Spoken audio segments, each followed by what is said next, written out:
45 लाख 45 लाख? जी, आप गूगल कर लें। 45 लाख की घड़ी एक सलाम दुआ पर?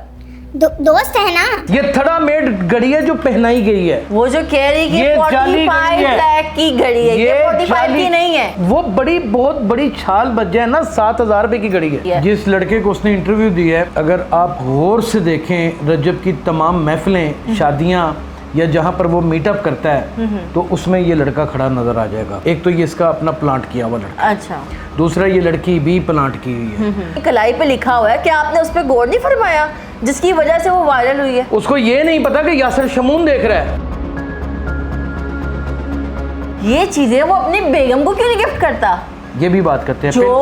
जो चीज उसने एक लड़की जिसके साथ सिर्फ सलाम दुआ है उसको 45 लाख की रोलेक्स वो गिफ्ट कर रहा है। सुन ले, 45 लाख की रोलेक्स और बेगम को 65,000 की घड़ी गिफ्ट की है उसने। हमारे खरबूजे ने देख के रंग फट जाता है। ये अपनी ज़रबुल मिसल सुनी होगी, क्या पता इसी सारे प्लान में ईमान भी किस्सा हो। वो शरीफ लगती है, उसकी शक्ल पे लिखा हुआ है कि मुझे इन चीज़ों में ना घुसेड़ो। देखिए शरीफ तो नवाज शरीफ भी बहुत था। इसी फातिमा लड़की ने एक और बात की, 1 घंटे का 20 लाख, एक 20 लाख 50 लाख रुपए से ज़्यादा की आमदन कर लेता है। ये क्या चीज़ें साबित करना चाह रहा है? ये साबित करना चाह रहा है कि मैं लेट डाउन नहीं हुआ इन कंट्रोवर्सीज के बाद।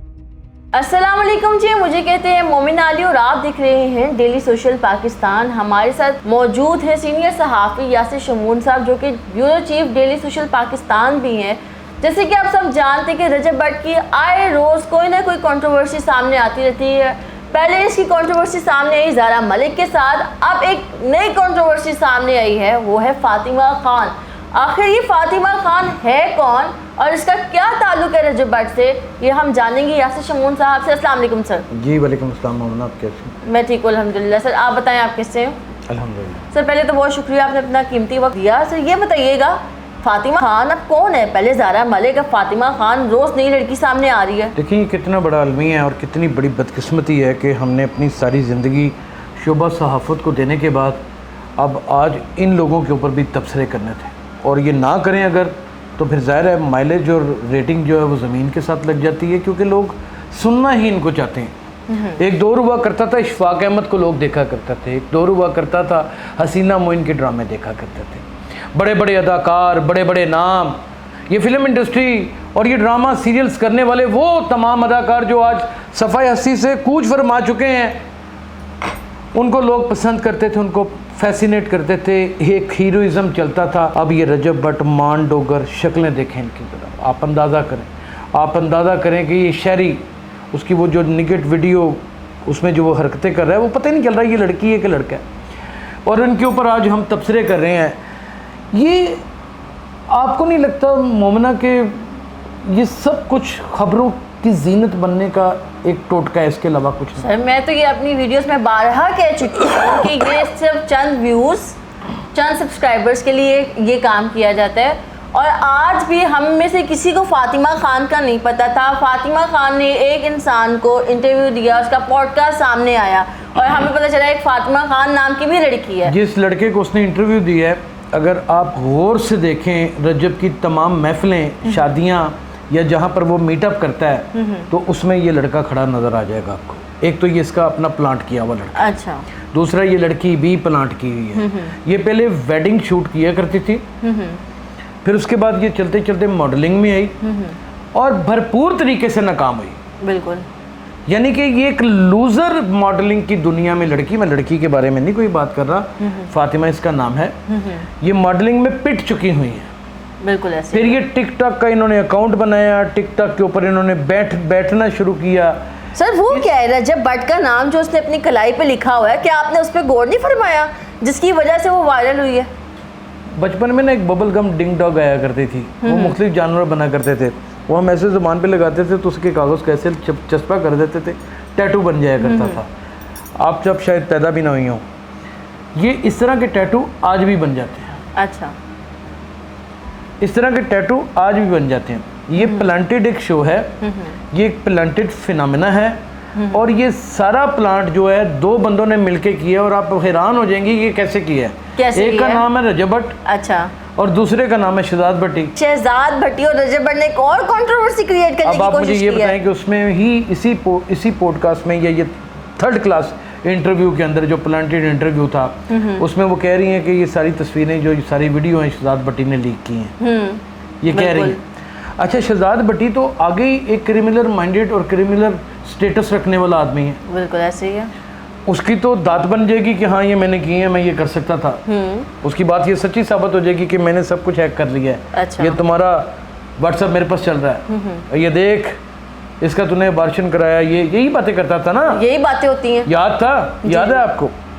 एक तो उसकी धात बन जाएगी कि वाकई उसने हैक करवा लिया, वो किसी का भी करवा सकता है। अब उसके हाथों किसी की इज्जत जीनत महफूज नहीं है। एक तो उसकी गुडविल बन गई अंडरवर्ल्ड में, बिल्कुल, ये टिकटॉक, ये डिजिटल हीरा मंडियों वाली अंडरवर्ल्ड में एक उसकी बन गई, और दूसरी रजब भट्ट की बन गई कि वो तो ऐसा दरिया दिल है कि वो किसी को भी घड़ी रोलेक्स की गिफ्ट कर देता है, किसी को गाड़ी गिफ्ट कर देता है, किसी को करबला की तमाम ज़ियारतें करवा देता है। आपकी बात बिल्कुल दुरुस्त है कि किसी को गाड़ी गिफ्ट कर देता है, किसी को घड़ी गिफ्ट कर देता है। ये चीज़ें वो अपनी बेगम को क्यों नहीं गिफ्ट करता? ये भी बात करते हैं। जो चीज़ उसने एक लड़की जिसके साथ सिर्फ सलाम दुआ है उसको 45 लाख की रोलेक्स वो गिफ्ट कर रहा है। सुन लें, 45 लाख की रोलेक्स, और बेगम को 65,000 की घड़ी गिफ्ट की है उसने। हम बेगम के ऊपर भी आते हैं, वो सवाल भी आपका मुकद्दम है और बड़ा पावरफुल सवाल है, उसका जवाब देंगे। पहले अर्ज सुन लीजिए, जितना घड़ियों का बड़ा मास्टर इस वक्त पूरी दुनिया में जो चंद लोग हैं जो घड़ियों को जानते हैं, बिल्कुल, उनमें से एक मैं हूं। Okay, I am a big watch collector. मेरा पास घर 2-2.5 करोड़ का होगा, घड़ियां मेरे पास तकरीबन 25 करोड़ की हैं। ओके, ठीक है ना जी? जी। घड़ी मेरे पास तकरीबन 20 लाख की है, घड़ियां मेरे पास 25 करोड़ की हैं। अच्छा, मैं कलेक्टर हूं। ठीक हो गया। मैं रोलेक्स को जानता हूं, अच्छा, वो कैसे पहचानी जाती है। ये इटालियन भी नहीं है, स्विट्जरलैंड की होनी तो बड़ी दूर की बात। अच्छा, ये थड़ा मेड घड़ी है जो पहनाई गई है। वो जो कह रही कि ये 45 लाख की घड़ी है, ये 45 की नहीं है। वो बड़ी बहुत बड़ी छाल बच जाए ना, 7,000 रुपए की घड़ी है। आप कह रहे हैं वो जो 45 लाख की रोलेक्स की घड़ी जो वो कह रही है वो 7,000 की है। जो रोलेक्स की डिटोना मास्टर है ना, जो सबमरीन है, जो रोलेक्स की D2 है, वो कम से कम उसकी स्टार्ट रेंज जो है ना वो 29 लाख से होती है, और वो स्टेनलेस स्टील में है। अच्छा, वो स्टेनलेस स्टील में है। ठीक हो। और जब आप 2 टोन में आ जाते हैं तो फिर उसकी रेंज पता है कहाँ से स्टार्ट होती है? कहाँ? 72 लाख से। तो फिर वो अब सुने मेरी बात, अब वो गोल्ड की घड़ी पहनकर, अभी आप इंटरनेट खोल लें और प्राइस रेंज चेक कर लें। अच्छा, स्टेनलेस स्टील 2 टोन यानी वाइट एंड गोल्ड, ठीक है, और फिर आप चेक कर लें गोल्ड, फिर उसके बाद अपना प्लेटिनम, फिर उसके बाद स्टील विद प्लेटिनम, और फिर उसके बाद आप चेक कर लीजिए रोज गोल्ड। ओके, तो फिर आप भूल जाएंगी। जो राडो एक उससे बहुत कम दर्जे की घड़ी है, उसकी जो रॉयल ड्रीम गोल्ड की घड़ी है ना, वो इस वक्त 2.5 करोड़ की है। तो जो घड़ी इसने पहनी है ना अपनी कलाई पे, सुन ले, सवाल ये है कि उसने फिर झूठ क्यों बोला है? उसने झूठ इसलिए बोला है कि वो प्लांटेड है, उससे झूठ बुलवाया गया है, बुलवाया गया है, वो प्लांटेड है, वो एक तीर से 3 शिकार हो रहे हैं। अच्छा। एक तो मोहतरम सखी गिने जाएंगे, अच्छा, एक मोहतरम बड़े दिल फेंक आदमी गिने जाएंगे। अच्छा, क्योंकि उसमें लफ्ज ये कह रही कि मेरा क्रश है वो, और मेरा क्रश है, और मैं उसकी बहुत बड़ी फैन थी। अच्छा, क्रश देखे बंदा पूछे की क्रश, ना मुंह ना मत्था जिन पढ़ो लथा, मैं आपकी बहुत बड़ी फ़ैन थी। हर टिकटॉकरों के ऐसे क्रश होते हैं, मैं आपकी बहुत बड़ी फ़ैन थी। ये सारी बातें, उसकी अदायगी, उसकी डायलॉग डिलीवरी, और जिस तरीके से वो मुस्कुरा रही है, हाँ जी जी बस सलाम दुआ थी, तो पहले वो एक शक शुबा भी पैदा कर रही है। वो कह रही है कि मैंने देखा रात को ये प्रोग्राम, वो कह रही है कि हाँ हम मिले इकट्ठे के करबला के दुबई बुलाया, तो ऐसा नहीं, यानी कि वो वहाँ पहुँच के मैं भी वहाँ पहुँच के। नहीं, ये आपको लगता नहीं है कि कोइंसिडेंस तो एक दफ़ा होता है ना? उसने कहा हम 2-3 दफ़ा मिले हैं अलग-अलग कंट्रीज। मेरी बात सुनिए, आप एक अच्छी खासी एंकर हैं, रिपोर्टर भी हैं, आपको समझ नहीं आ रही वो एक तीर से 3 शिकार ये कर रहे हैं। एक मैंने आपको शदाद भट्टी की सारी दास्तान सुना दी। दूसरा रजब भट्ट सखी बनना चाहते हैं। अच्छा। तीसरा रजब भट्ट एक और बेनिफिट उठाना चाहते हैं कि जो मर्जी हो जाए बीवी किसी सूरत बर्दाश्त नहीं करती कि मेरी सौतने हो। अच्छा, वो यानी उसको- वो घर बचाने की कोशिश कर रहे हैं। नहीं नहीं नहीं नहीं हाँ। नहीं नहीं नहीं नहीं नहीं नहीं नहीं नहीं उसका जो प्लान है वो देखें। अच्छा, वो चाहता है कि ये मुझसे खुला ले। जब औरत खुला ले तो औलाद का एक स्टेटस रखने का अलग हो जाता है। ये वकील से मशवरे किए गए हैं। और जब औरत को तलाक दी जाए तो 12 साल तक बच्चा मां से नहीं जुदा किया जा सकता। अब समझ आ गई है? She is pregnant.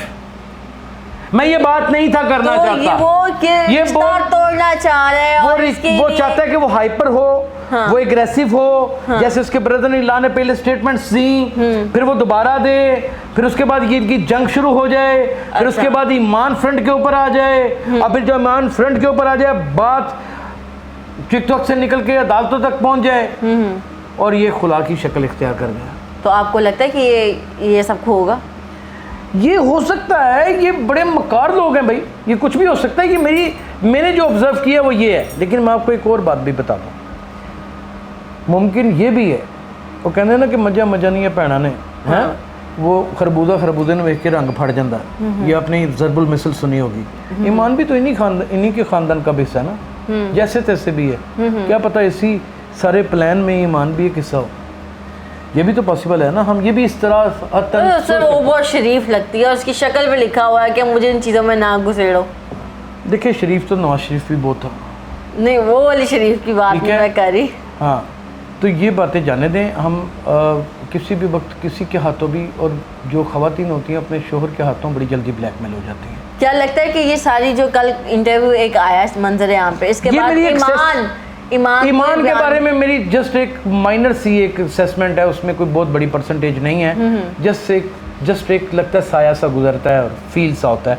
और आपको लगता है ईमान इसके बाद कोई स्टेटमेंट देगी इस इंटरव्यू के बाद? नहीं देगी। उसका भाई, उसके भाई को इतना डरा धमका दिया गया है, इतनी धमकियां लगवा दी गई हैं कि आप सोच भी नहीं सकते। तो सर किस ये तरह मेरे पास ज़राया मौजूद है, ये मुझे पता है। तो किस तरह ये पॉसिबिलिटी है कि वो ये चाह भी रहा है कि ये हुला भी ले ले, वो ये चाह भी रहा है कि मुझसे लहदगी भी हो, लेकिन वो ये भी चाह रहे हैं कि सब कुछ मीडिया पे ना आए।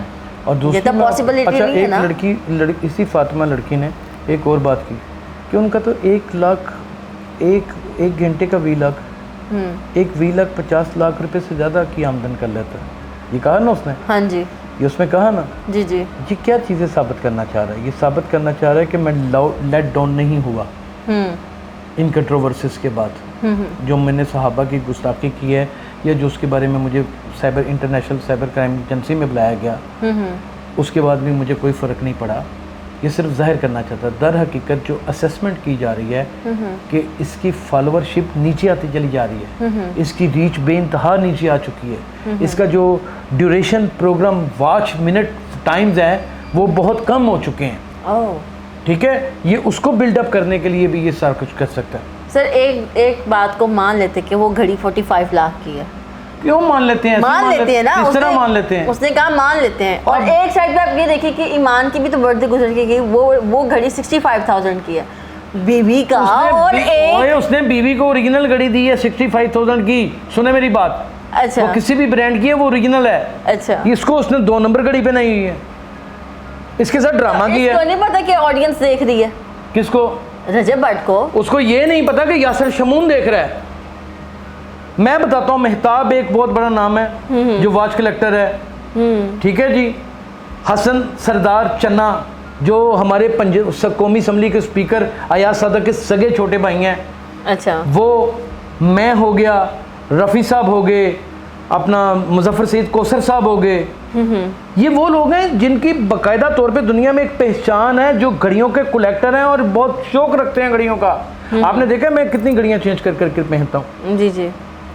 मेरे पास बहुत बहुत अच्छी घड़ियां हैं। मुझे पता है कि ये सारा ड्रामा है। मैंने जब घड़ी देखी ना तो मुझे उसी वक्त अंदाज़ा हो गया कि ये सब फ्लैट हो चुका है। यहाँ पे साहिब नज़र लोग भी बैठे हैं और ये भूल चुका तो क्या ये वो बात तो नहीं होगी काशिफ ज़मीर वाली, हाथी क्या? के दांत दिखाने को और खाने के और? देखिए, काशिफ ज़मीर का ये एक धंधा है, ये उसका कारोबार है।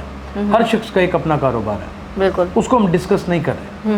ये उसका कारोबार है, उसका कारोबार ऐसे ही चल रहा है, जो मर्जी हो जाए, उसको हम क्यों डिस्कस करें? जब वो हमें डिस्कस नहीं कर रहा तो हमें से क्यों डिस्कस करने की ज़रूरत है? दूसरी बात ये कि इस वक्त जो ये वाला इंटरव्यू आ रहा है, आपने एक और चीज़ नोट की है, ये बहुत स्पीड से वायरल नहीं हो रहा। आहिस्ता आहिस्ता छोटे छोटे चंक्स में क्लिप्स जो है, हर दूसरी वीडियो आप देखो तो वो आ रही है। अब ये तरीक़ाकार ही सोशल मीडिया के ऊपर ये है कि आप कोई प्रोग्राम भी लगाते हैं तो आपको स्टेटस आता है, आपको नोटिफिकेशन आता है कि आपकी रील देखी गई है, ठीक है ना जी। तो लोगों ने इस रील को शॉर्ट करके एक ही बड़ी रील को छोटे छोटे चंक्स में प्रेजेंट करना शुरू कर दिया। बिल्कुल। उससे क्या होता है, व्यूवरशिप ज़्यादा मिल जाती है। 30 मिनट के प्रोग्राम को उतनी नहीं मिलती। ठीक हो गया, पहले वो चंक्स लगा देते हैं 20-25, उसके बाद पूरा प्रोग्राम लगा देते हैं, फिर जाके कहीं व्यूवरशिप बनती है। बिल्कुल इसका ऐसे मतलब कि ये इन हरकतों के ऊपर उतर आया है, इसे इतने टोटके ज़माने पड़ रहे हैं, इसका मतलब इसकी 0% के करीब व्यूवरशिप आनी शुरू हो गई है, आहिस्ता आहिस्ता नीचे आ रही है, डिक्रीज होना शुरू हो गई है ना, डिक्रीज होना शुरू हो गई है। ये मक्कार लोग हैं, अच्छा, ये रियासती ठग हैं। लगता है कि ये वापस आएगा। आ जाएगा, क्यों नहीं आएगा? हुकूमत के अंदर, हमारी मौजूदा हुकूमत के अंदर इसके अपने बंदे बैठे हुए हैं, उनके बच्चे इनसे बहुत मोहब्बत करते हैं। मैं नाम नहीं लेना चाहता, नाम लूँगा, सबको पता ही है नाम, मैं क्यों लूँ? मैं खुद क्यों चोर बनूँ? मुझे क्या ज़रूरत पड़ी है? हम ये बात इस वीडियो में वाज़ेह बहुत करते बहुत चले। बड़े ताजरों के बच्चे मजबूर कर बैठे हैं अपने माँ बाप को, किस चीज़ के लिए? कि रजब भट्ट हमारा क्रश है, हमारा दोस्त है। अब आप एक मुझे बात बताएं, आपको 2 बंदे मोहल्ले में नहीं जानते, आप रजब भट्ट के साथ खड़े होकर एक वीडियो बना लें और वो वीडियो जो है तकरीबन 20,000 लोग देख लें, तो आपके लिए क्या वो छोटी पॉपुलैरिटी होगी? बिल्कुल भी नहीं। 20,000 लोगों ने देख ली, बड़ी बात है। ऐसे 20,000 लोगों ने नहीं, वो 20,000 खानदानों ने देखी। खानदानों ने देख ली है। रजब भट्ट जो हरकतें करता है या उसका जो टोला हरकतें करता है, लम्हा फिक्रिया ये है कि टीवी या सोशल मीडिया एक ऐसी चीज़ है कि आपके बेडरूम में बगैर दस्तक के अंदर आ जाता है, ठीक है ना जी। ये वहाँ तक रसाई कर चुका है। यानी कि अगर मिसाल के तौर पे किसी औरत, किसी हामला औरत के पेट में बच्चा है और इसकी हरकत से वो फैसिनेट हो जाती है, तो उसका असर उस बच्चे के ऊपर भी पड़ेगा, क्योंकि खुराक उसकी नाफ से उसे जा रही है। ये एक डेंजरस बात है। इस वीडियो में हम वाज़ेह करते चलें कि हमने इसमें जो भी बात की है वो पहले एक पॉडकास्ट में हो चुकी है और हमने सिर्फ उसको वाज़ेह किया आप सबके सामने कि ये बात है और ये हकीकत है। जाते जाते सर से आखिरी सवाल करेंगे और इसको वाइंड अप करेंगे। सर, क्या लगता है कि इसके बाद कोई और लड़की भी आई थी या यहाँ पर एंड है? ये ऐसे लोग होते हैं ढकोंसलेबाज, कभी कोई शोशा, कभी कोई शोशा, कभी कोई हरकत, ना इनका कोई दीन, ना इनका कोई मज़हब, ना इनकी कोई खिलाकियात, ना इनकी कोई वज़ादारी, ना इनकी कोई रवायतें, ना इनकी कोई मोहब्बत सच्ची, ना इनकी कोई दोस्ती सच्ची, ना ही इनका कोई इश्क बरामद होता है और ना ही ये खुद इंसान लगते हैं। इनकी बस ऐसी ही कहानियाँ होती हैं और ये चलती रहती है। जी, तो हमारे साथ मौजूद थे ब्यूरो चीफ यासिर शमून साहब। इसी के साथ अपनी होस्ट मोमिन आली को दीजिए इजाज़त। फिर मिलेंगे नेक्स्ट प्रोग्राम के साथ। अल्लाह ने के बाद। नाज़रीन गिरामी, कबल आपसे एक गुजारिश है कि हमारे चैनल को सब्सक्राइब कर लें।